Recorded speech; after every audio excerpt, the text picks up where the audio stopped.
নির্বাচন পূর্ব পরবর্তী নানা বিষয় নিয়ে আওয়ামী লীগের ভূমিকায় ক্ষোভ জমেছে ১৪ দলীয় জোটে। তারই সমাধান টানতে আজ সন্ধ্যায় জোট প্রধান বৈঠকে বসছেন নেতাদের সাথে। এরই মধ্যে আমন্ত্রণ পেয়েছেন জোটের শীর্ষ নেতারা। জোটের ভবিষ্যৎ কি হবে, জোটের নেতারা মূল্যায়ন পাবে কিনা, সেসব বিষয়ে আজ প্রধানমন্ত্রীর সঙ্গে যেমন আলোচনা হবে, তেমনি নির্বাচনের আগে জোটের আসন বন্টন নিয়ে দীর্ঘ অপেক্ষা, শেষ পর্যন্ত কাঙ্ক্ষিত আসন না পাওয়া, কিছু আসন পেলেও আওয়ামী লীগের স্বতন্ত্র প্রার্থীদের নিরুৎসাহিত না করা সহ নানা বিষয়ে যে ক্ষোভ রয়েছে জোটে, তা নিয়েও আলাপ হবে শেখ হাসিনার সাথে।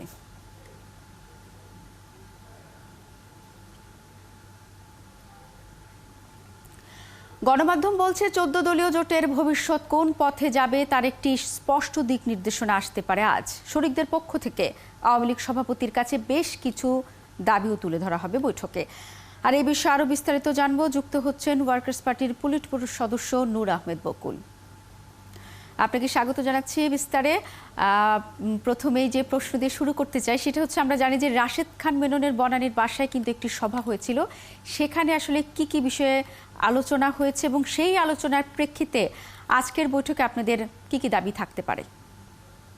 ধন্যবাদ আপনার প্রশ্নের জন্য।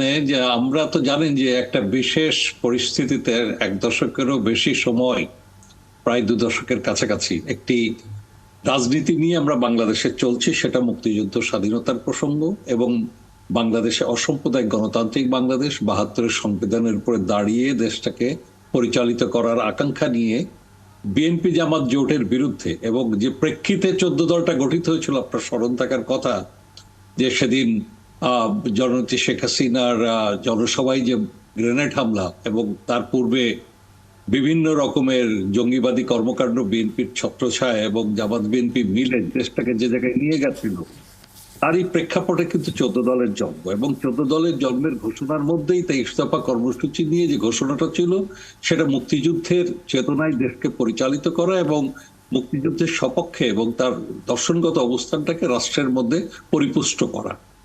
কিন্তু হলো, আমরা একটা জোটের যে কোনো কিছু অর্জন নেই তা আমরা বলি না। আজকে ক্ষমতার বাইরে বিএনপি জামাত রয়েছে, সেটা জোটের রাজনীতির কারণেই সম্ভব হয়েছিল। বাংলাদেশে যতটুকু উন্নয়নের দিকগুলো আমরা দেখছি, একটা স্থিতিশীল রাজনীতির কারণে সেটারও কিছু ডেভেলপমেন্ট আছে। কিন্তু প্রশ্ন হচ্ছে যে একটা জোট এবং তা যখন অনুশীলিত হবে, জোটের শরিকদের সমমর্যাদার যে ব্যাপারটি, এটা কিন্তু প্রথম থেকেই ঘাটতি ছিল। যখন আমরা আন্দোলনের মাঠে জোট ছিলাম তখন কিন্তু জোটের একটা সম্মান ছিল, কিন্তু যখন জোটের বড় শরিক যখন ক্ষমতায় এলেন আওয়ামী লীগ, এবং সেখানে যখন আমাদের কথা ছিল যে যৌথ আন্দোলন, যৌথ লড়াই এবং যৌথভাবে ক্ষমতার ভাগাভাগি, এই প্রশ্নটি প্রথম থেকে তুললেও আমরা দেখেছি যে সেগুলো আমাদের সঙ্গে সেরকম সদ্ব্যবহারটা হয়নি। এখানে একটু আপনাকে যুক্ত করতে চাই, সদ্ব্যবহার হয়নি বলছেন এবং নির্বাচনের পরে কিন্তু আসন ভাগাভাগি নিয়ে আপনাদের একটি ক্ষোভ তৈরি হয়েছে। সেটির আসলে কি প্রভাব এখন পড়ছে বলে আপনি মনে করছেন? আমরা কি বলবো, জোট তো পরিচালনা, যেহেতু ক্ষমতায় থেকে জোট পরিচালনায়, সেক্ষেত্রে ক্ষমতাসীন দলের দায়টাই কিন্তু বেশি থাকে এবং মাননীয় প্রধানমন্ত্রীর দায়িত্বটা আরো বেশি বলে আমরা সেটা আশা করেছিলাম। কিন্তু দুর্ভাগ্যজনক হলো সত্যি, ভোটের সময় যখন আমাদের সিট ভাগাভাগির প্রশ্নগুলো আসলো, যে কমিটমেন্ট তারা করলেন, নির্বাচনী যেদিন প্রতীক আমরা উইথড্র দেব আর কি পাবো আর এবং উইথড্র করব, অর্থাৎ প্রতীক বরাদ্দের দিনে আমাদের ভাগের অংশ তারা কমিয়ে দিলেন এবং তারা আমাদেরকে প্রতীক বরাদ্দ করলেন না।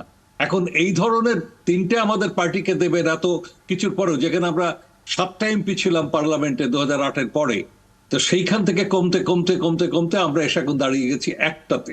এই যে বাস্তব পরিস্থিতিটা, কারণ জোট চর্চাটা যদি রাজনৈতিক ভাবে হতো তাহলে আমি বলতে পারতাম যে জোটের রাজনীতিতে এবং ক্ষমতার রাজনীতিতে আমাদের একটা দেশ গঠনের ক্ষেত্রে আমাদের একটা ভূমিকা আছে। কিন্তু আওয়ামী লীগ বড় জোট হিসাবে সেই জায়গাটিতে আমাদের জন্য সেই স্পেসটা তারা করে দিলেন না এবং তারা নিজের দলটাকেই বড় মানে তার অবস্থানে তারা নিয়ে গেলেন। এটা তো অবশ্যই একটা ক্ষোভের জায়গা তৈরি করেছে।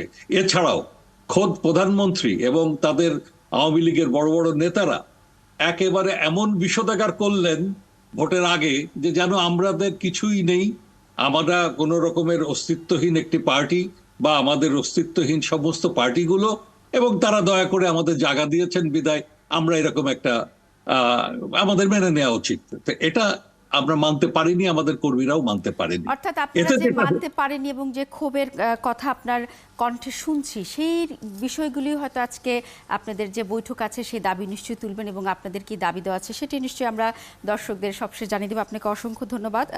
নূর আহমেদ বকুল কথা বলছিলেন, ওয়ার্কার্স পার্টির পলিট ব্যুরোর সদস্য। আমাদের আজকে যে 14 দলীয় যে বৈঠক সেই বিষয়ে সবশেষ যে তাদের যে নানা রকম দাবি দেওয়া সেই বিষয়ে আমরা শুনছিলাম।